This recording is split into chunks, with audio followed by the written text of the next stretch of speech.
Binatikos ni Senador Ping Lacson ang halos isang buwang termino ni Senador Alan Peter Cayetano bilang Senate President.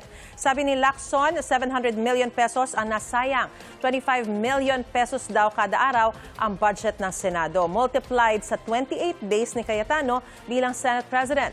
Tapos ang output lang daw ay gulo noong May 13. Ang ani ay pagtakas ni Senador Bato de la Rosa, pag-boycott ng Cayetano Block sa sesyon, bigong destabilization attempt at hindi otorisadong committee hearing.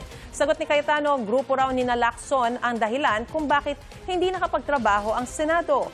Tanong pa ni Cayetano, bakit hindi gamitin ni Lacson ang galing niya sa pag-iimbestiga at paharapin sa investigasyon ng 18 dating bodyguards ni Zaldico. Sila po ang ayaw magtrabaho. Hindi po sila naglagay ng mga membro para hindi mag-function yung mga committee. Magaling ka mag-imbestiga eh. Pero ngayon, bakit? Panay comment mo na lang sa mga witnesses, pero ayaw mong humarap sila sa committee.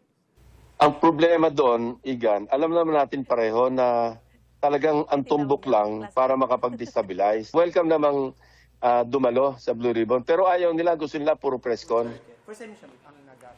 Inalmahan din ni Cayetano ang pang-iinis daw sa kanya ng magkapatid na Senador Raffy at Erwin Tulfo, lalo na raw sa paggamit ng Facebook Live ni Cayetano. Wala pang reaksyon ang magkapatid na Tulfo.